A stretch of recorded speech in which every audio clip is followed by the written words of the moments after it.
Run. Run your ass off. Look, I'm not trying to spook you. I just want to help, and I'm not going to bullshit you. See, this is the real world, and the real world ain't about heroes and miracles. This world's about one thing. Survival. This world's about one thing. Survival. This world's about one thing. Survival. This world's about one thing. Survival. That's all there is. This small piece of dialogue changes a major plot point completely.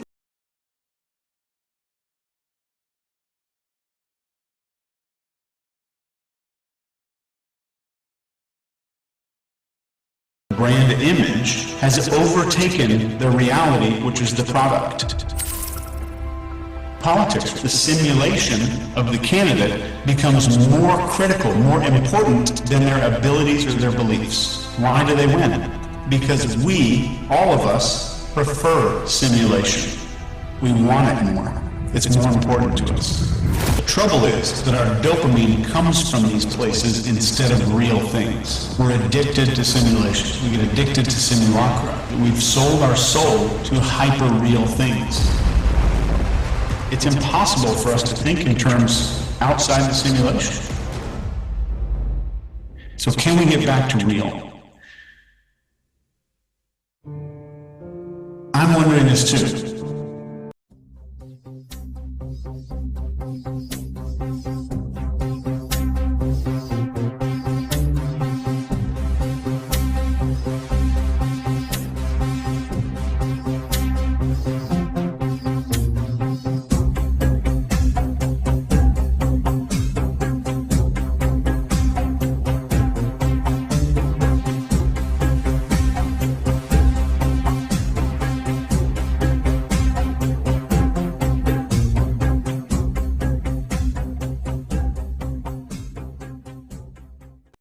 Find the true answer.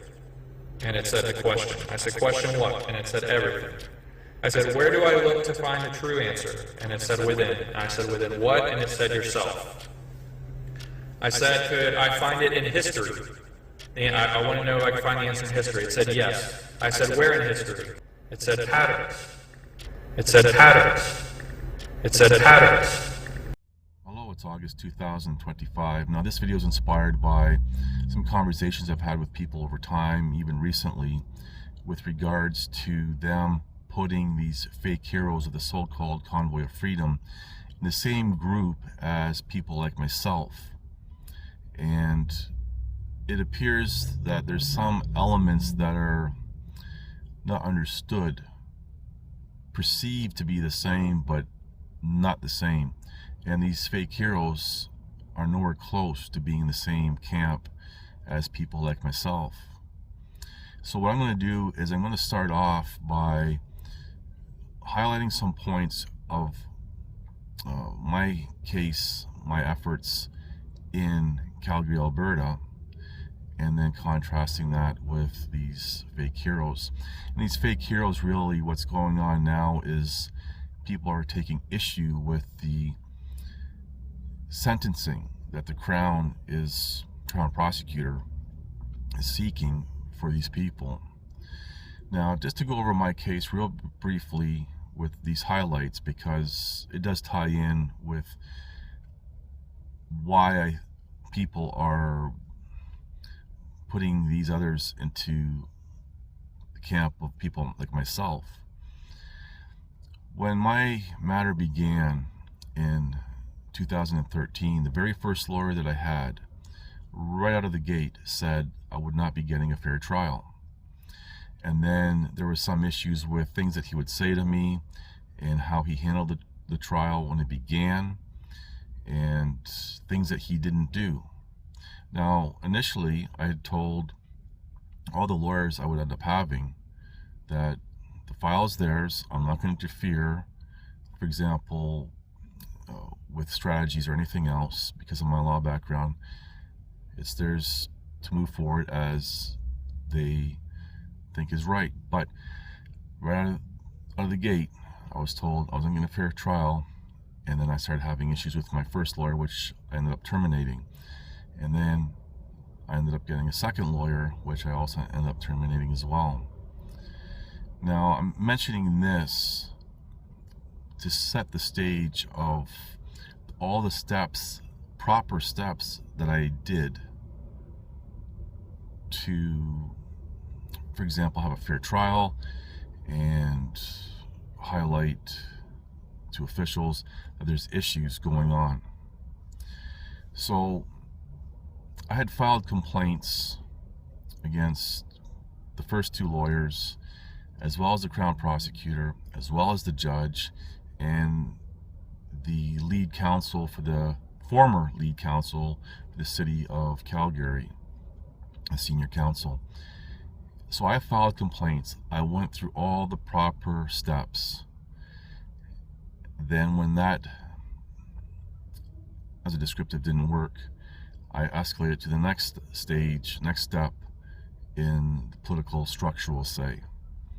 And I reached out to ministers and members of parliament and all sorts of different people, trying to say, hey, there's political interference with my case.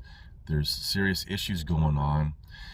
What I didn't know at the time was there was a lot of false narratives and descriptives about me being said as a descriptive behind my back, which was totally destroying my credibility or why anyone should care about what I have to say.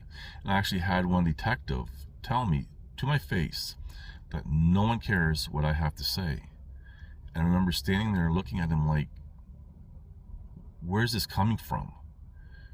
And it was right after I was explaining the sexual abuse, trafficking of vulnerable women at the nonprofit mental health organization that Alberta Health Services was sponsoring 60% of at the time. I don't know if they still are. This is the kind of treatment that I was getting across the board. But I want to highlight how in the beginning I was told I wasn't getting a fair trial and then how everything was playing out. But I did go through all the proper steps to seek remedies or whatever you want to call them, and nothing. And I kept escalating it to the point where I even had people that I know who, I'm just trying to wordcraft here, who had direct ties to the Prime Minister's office and everything else.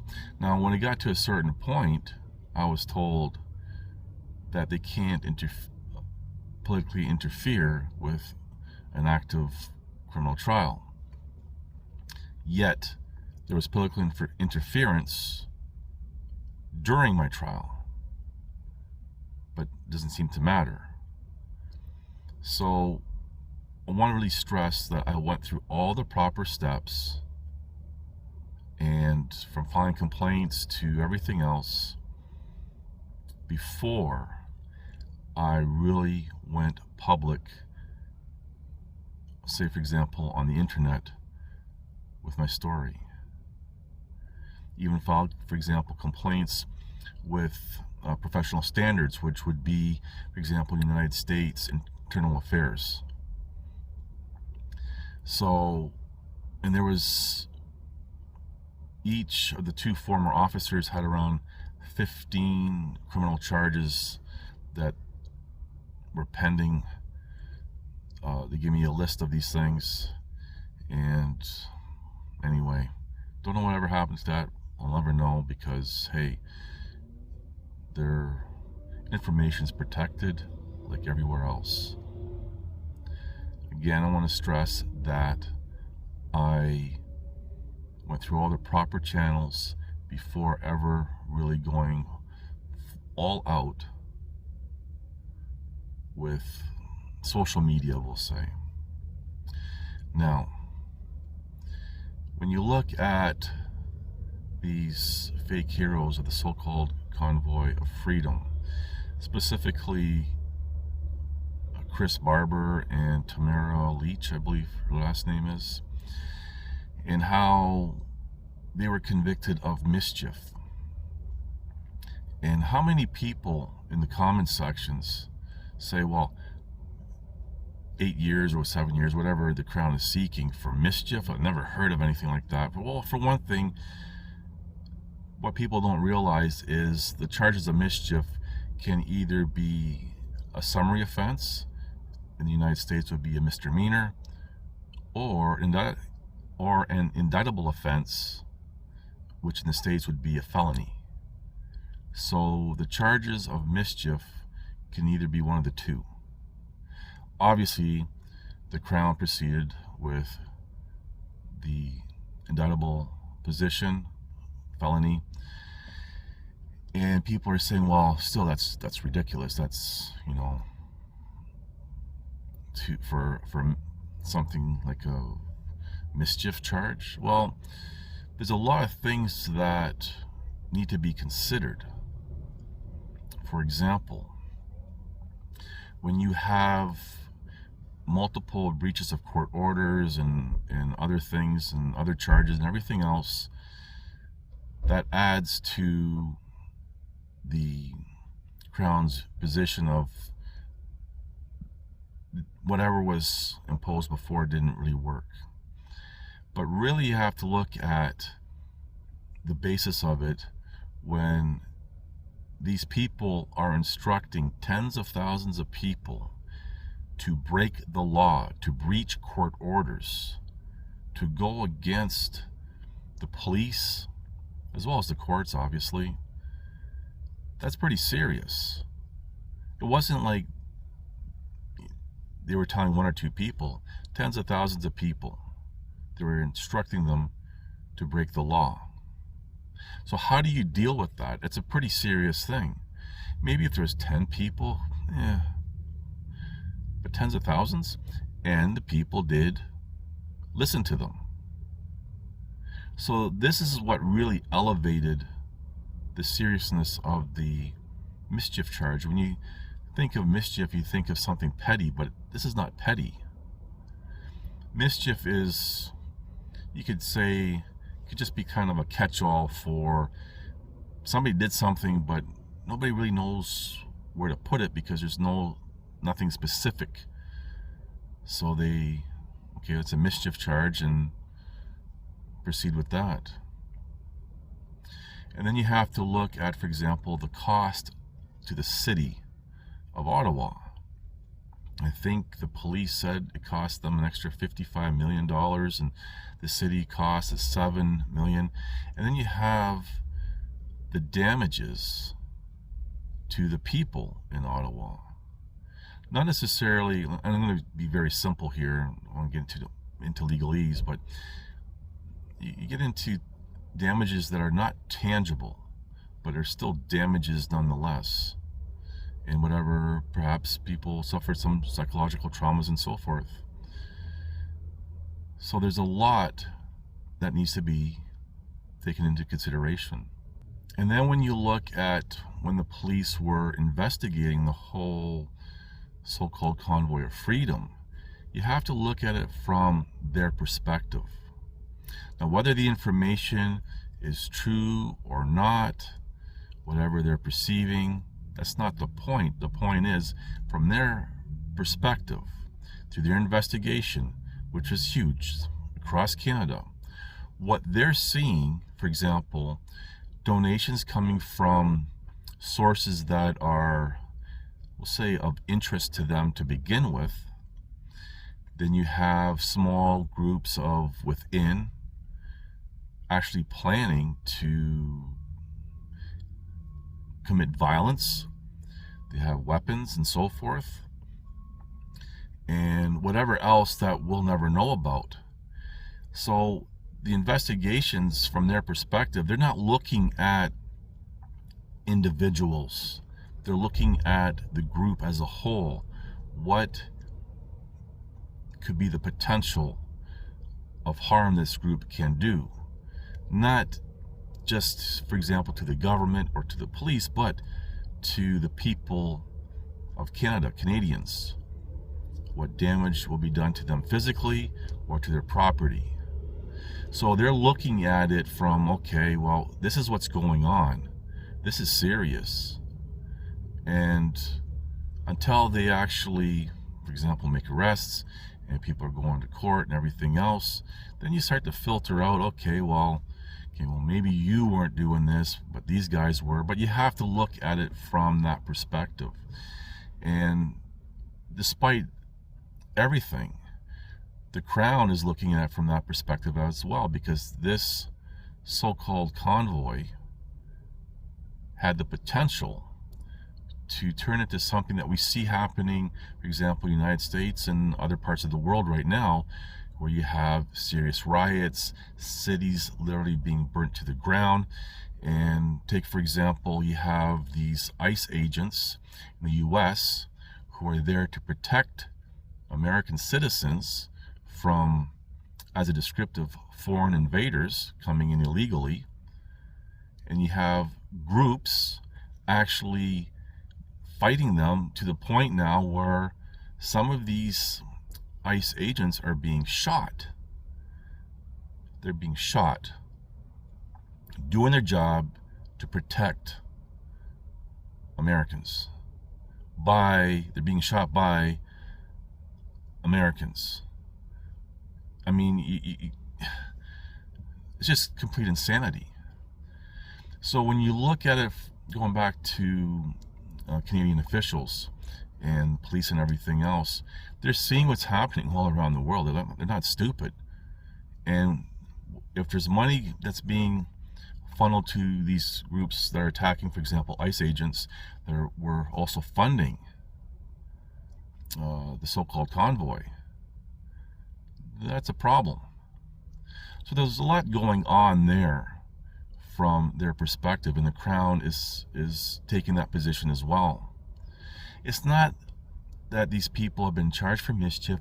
The Crown's going crazy looking for 7, 8, 10 years, whatever it is, because, I don't know, they toilet papered someone's tree in their front yard. That's mischief. No, this is very serious. The whole thing was serious. And a lot of these people involved were just being used, they were being played. They had no idea of the seriousness and the scope of what they were doing. They just got involved and just jumped aboard, and there you go. But the biggest thing that people are missing with these fake heroes of the so-called convoy are the other leaders and people involved in the so-called convoy who have no criminal matters to deal with. They're writing books, they're doing interviews, living their lives pretty decent, but everyone is focused on these guilty people who actually did something, broke laws, wanting to help them. It's all a huge psyop, and as I've said, that all this really seems to be setting the stage for the Western provinces, because really this whole convoy nonsense, supposedly anyway, started in the Western provinces. And I know there's some people saying, well, it started here, started there, started in another country, whatever. The point is, though, it's been attributed to the Western provinces, specifically Alberta, and it does seem like this whole thing is setting up Alberta for what Alberta is wanting to do now, and that is to separate, to become the 51st state of the United States of America, maybe even become their own little country, who knows. But anyway, I digress with that. So I just really wanted to show that people like myself, and I can only speak for myself with my case, how the difference that these people of these fake heroes are not in the same camp. They caused their own demise, and they did everything that they shouldn't have did, and they went too far. With me going public with my story, sharing evidence, I'm going to go back to that for a moment. Nothing that I've shared is not already in public domain, filed with the courts, whether it be criminal or the civil courts. I haven't shared anything that's not in public domain already. And and everything I've done was still within the law. Perhaps the people that I've been exposing are not happy with it, but still, it's within the law. And that's the difference. I did everything that I could to avoid legal issues. These fake heroes did the very opposite. That's all I'm going to say. Thank you for watching. Please like, subscribe, comment, and share. You're facing jail time, right? So that would lead you to believe it's criminal, right? Yeah, but under common law or is it military and tribunal? Because also I've been waiting for something like this for so long. This is so much fun. The judge was clearly amused by his strange questions, and you don't see a judge laugh in a defendant's face every day. You can clearly see that this had hurt his ego and his sovereign citizen poisoned mind. But once things got professional again, Judge Fleischer calmly explained that you simply can't drive a car without a license.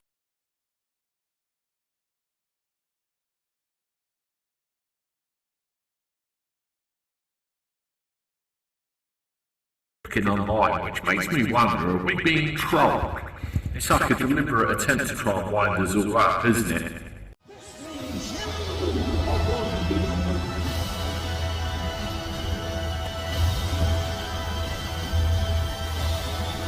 Listen to this and write it down if you can't remember it.